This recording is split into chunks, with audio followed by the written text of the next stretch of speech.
तो दोस्तों अगर आपके पास एक टेक्नो कंपनी का स्मार्टफोन है, टेक्नो कंपनी के स्मार्टफोन में अगर आपको आवाज़ सुनाई नहीं दे रही है तो आप लोग इस प्रॉब्लम को कैसे सॉल्व कर सकते हैं आज मैं आपको बताने वाला हूँ। तो इसके लिए आपको इस वीडियो का अंत तक ध्यान से देखना है। अगर आपको वीडियो पसंद आता है तो वीडियो को लाइक कीजिए और चैनल को सब्सक्राइब भी कर लीजिए।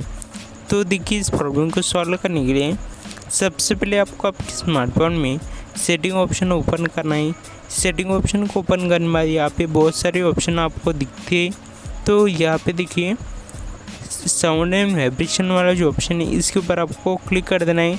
और यहाँ पे म्यूट वाला जो ऑप्शन है इसके सामने जो बटन है अगर यहाँ पे ऑन है तो इसको आपको डिसेबल करना है, बंद कर देना है। उसके बाद नीचे जो ऑप्शन आते हैं मेड या नेटवर्क नोटिफिकेशन, उसके बाद अलार्म, तो यहाँ पे इन सभी ऑप्शन को आपको वॉल्यूम जो इसका फुल कर देना है। उसके बाद बैक आ जाना है।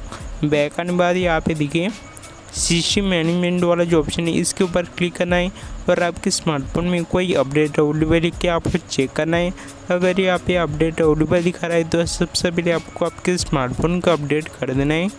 उसके बाद देखिए नीचे एक ऑप्शन आपको देखने को मिलेगा सिस्टम मैनेजर या फिर एडिशनल सेटिंग, इसके ऊपर आपको क्लिक करना है। नीचे साइड में एक ऑप्शन आता है बैकअप एंड रीसेट, इसके ऊपर क्लिक करना है। जैसे आप लोग यहाँ पे क्लिक करोगे तो यहाँ पे एक ऑप्शन आपको देखने को मिलता है रीसेट नेटवर्क सेटिंग, उसके नीचे देखिए रीसेट और सेटिंग वाला ऑप्शन है।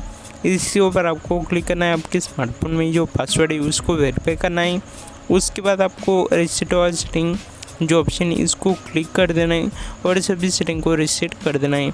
बहुत बार ऐसा होता है कि गलती से आप लोग कोई गलत सेटिंग ऑन कर देते, ऐसे में आपको ये प्रॉब्लम देखने को मिलता है। तो ऑटोमेटिकली आपका ये प्रॉब्लम सॉल्व हो जाएगा।